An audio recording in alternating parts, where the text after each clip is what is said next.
हमारे मोबाइल में बहुत सारी ऐप्स मौजूद हैं। अगर हम इनको वन बाय वन इनकी परमिशन को ग्रांट या रिवोक करने बैठें, तो हमें काफ़ी टाइम लगेगा।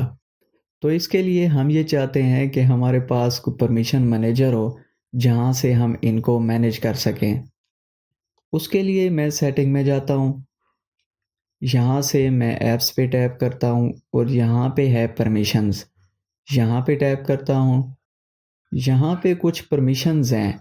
यहाँ पे बैकग्राउंड, ऑटो स्टार्ट, ये कुछ ऐप्स हैं जो बैकग्राउंड पे भी ऑटो स्टार्ट हो सकती हैं, चलती रहती हैं। इनको आप ऑन या ऑफ कर सकते हैं। यहाँ से भी अगर आप कोई चाह रहे हैं कि कोई ऐप बैकग्राउंड पे चलती रहे, तो उसको भी आप ऑन कर सकते हैं।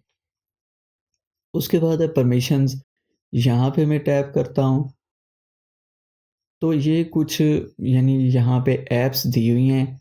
इनको मैं देखता हूँ कि सपोज़ मैं म्यूज़िक एंड ऑडियो पे टैप करता हूँ।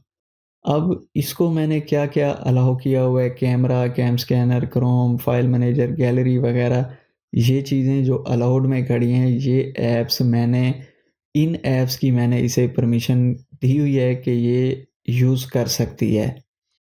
और जो नॉट अलाउड में है, इनको ये यूज़ नहीं कर सकती। ठीक है, अगर इनमें से मैं कोई चाहता हूँ कि मैं इसको रिवोक कर लेता हूँ परमिशन को, तो मैं सिंपली उस पे टैप करूँगा और यहाँ आके डोंट अलाउ कर दूँगा। तो ये अब अलाउड वाले पोर्शन से हट के डोंट अलाउड वाले पोर्शन में चली गई है। देखें, ये थीम्स डोंट अलाउड में आया खड़ा है। तो इसी तरह आप तमाम एप्लीकेशंस की परमिशन को यहाँ से मैनेज कर सकते हैं। तो ये थी आज का कुछ सिंपल सा प्रोसेस। उम्मीद है कि आपको ये प्रोसेस समझ आया होगा। अगर वीडियो इन्फॉर्मेटिव लगी है, तो इसे लाइक करें और अगर चैनल को अभी तक सब्सक्राइब नहीं किया, तो इसे काइंडली सब्सक्राइब कर दें। Thank you.